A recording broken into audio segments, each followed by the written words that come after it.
Cassandra Lee, Ong ayaw magsalita sa hearing kaya na-cite in contempt at na-lecture ni Congresswoman Jinky Luistro about sa self-incrimination. Panoorin nating ang hearing sa Congress. With that, Mr. Chair, please allow this representation to lay down the parameters when the right against self-incrimination may be availed and when they may not be availed.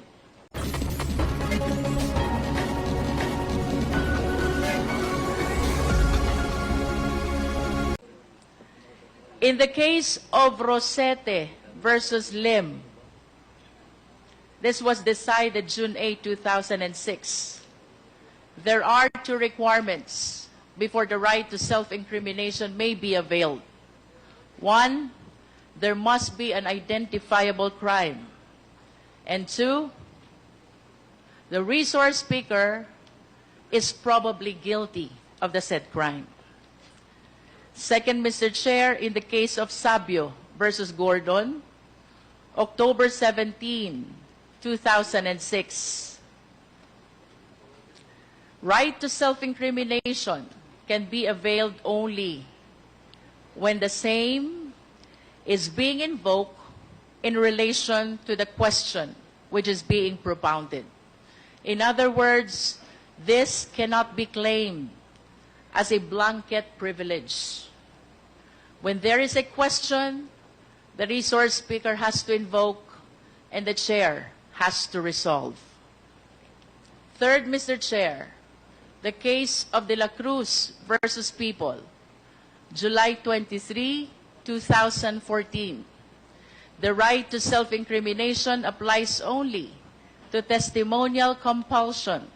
In other words, object evidence is not covered by the right against self-incrimination. Fourth, Mr. Chair, is the Office of the Court Administrator versus you, which pronounces it does not cover legitimate inquiry if non-criminal matters. In other words, only question which pertain to crimes is covered by the right against self-incrimination.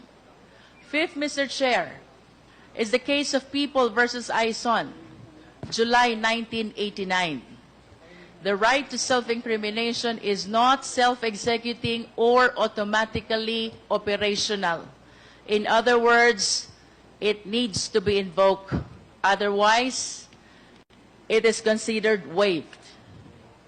Sixth, Mr. Chair, is the case of Arnold versus Nazareno. It was ruled that the right cannot be invoked if the same would be inconsistent to the witness' prior claim that the transaction were legal. If there is a prior statement already that the transaction is legal, all the subsequent questions pertaining to the same are not covered anymore by the right against self-incrimination.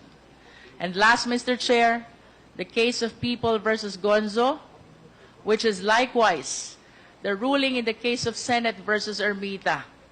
A witness is not relieved from answering merely on his own declaration that an answer might incriminate him, but rather it is for the trial judge to decide. By analogy, Mr. Chair, in our today's inquiry in aid of legislation, the discretion belongs to the chair of the Quad Committee. Mr. Chair, to proceed with my interpellation. Please proceed.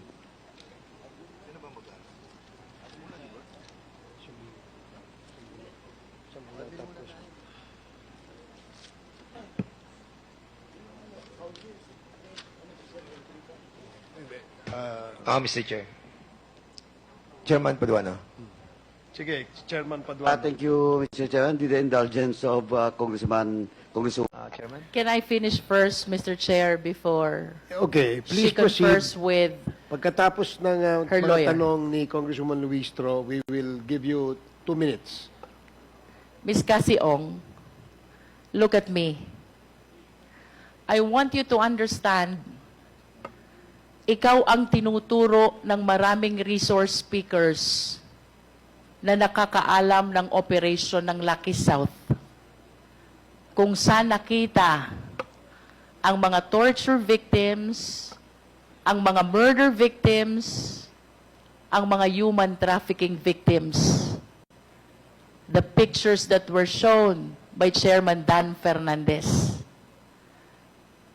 Sa katunayan, may mga Chinese nationals na nasampahan ng qualified human trafficking.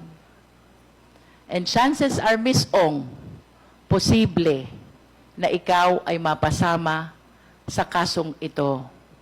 Ang tanong, nauunawaan mo ba itong posibilidad na ito?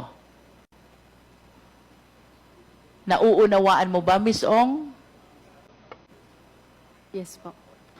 At kung nauunawaan mo, naiintindihan mo din ang posibilidad na ikimakulong, walang labasan, walang piyensa. Naunawaan mo yun? Pwede ko itanong sa lawyer ko about that? Kasi Ong, now you are being offered an executive session. Because ako, I honestly believe you are just a tip of the bird. Help the Quadcom. You know why? Posibleng hindi lang yung nasa pictures ni Chairman Dan. Posibleng sa oras na ito, may mga taong kasalukuyang biktima ng same POGO operators. Would you like to avail of this executive session? Pag-isipan ko po muna. I am done, Mr. Chair.